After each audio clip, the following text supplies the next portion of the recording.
Hi tears, welcome to 19's kitchens. இன்றைக்கி நாங்கள் பாட்டி வீட்டுக்கு போயிருந்தோம். எங்கள் பாட்டி கச்சாயை செஞ்சு கொடுத்துருந்தாங்க. செம்ம டேஸ்ட்டு. அதோட ரெசிபி கண்டிப்பாக உங்களுக்கும் சொல்லணும் இல்லையா? அதுதான் எங்கள் பாட்டியை வச்சே ஒரு வீடியோ எடுத்துட்டேன்.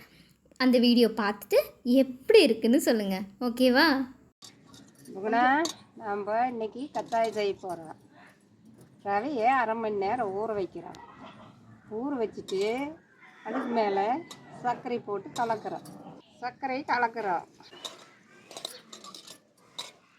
போட்டு கலக்கிறோமா? சர்க்கரை கலக்கிட்டு அரிசி மாவு கொஞ்சம் போட்டு கலக்கிறோம். இப்போ அரிசி மாவு போட்டு கலக்கிறோம்.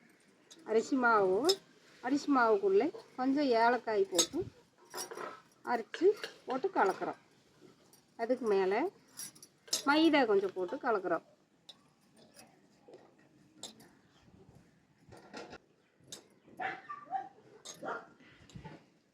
அரிசி மாவு போட்டு நல்லா கலக்கிட்டு அப்புறம் அதுக்கு மேலே மைதா போட போகிறோம்.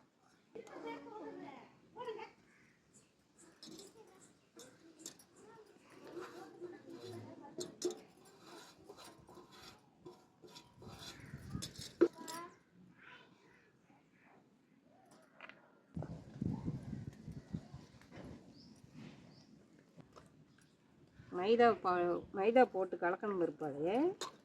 மடி என்ன போடுறோம்? மாவுக்கு போடுற சோடாப்பு கொஞ்சம் போட்டுக்கிறோம். தூளுப்பு கொஞ்சம், மாவுக்கு போடுற சோடாப்பு கொஞ்சம் போட்டுக்கிறோம்.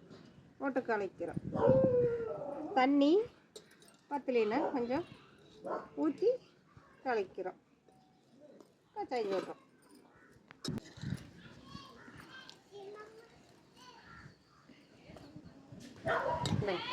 சர்க்கரை கொஞ்சம் பத்தலைன்னா உங்களுக்கு தேவையான அளவுக்கு மறுபடியும் கொஞ்சம் சேர்த்தி போட்டுக்குங்க. போட்டு கலக்கி ஒரு அரை மணி நேரம் வச்சிடுறீங்க. வச்சு சுட்டால் நல்லா சொலையாக பந்து எந்திரிக்கும் நல்லா.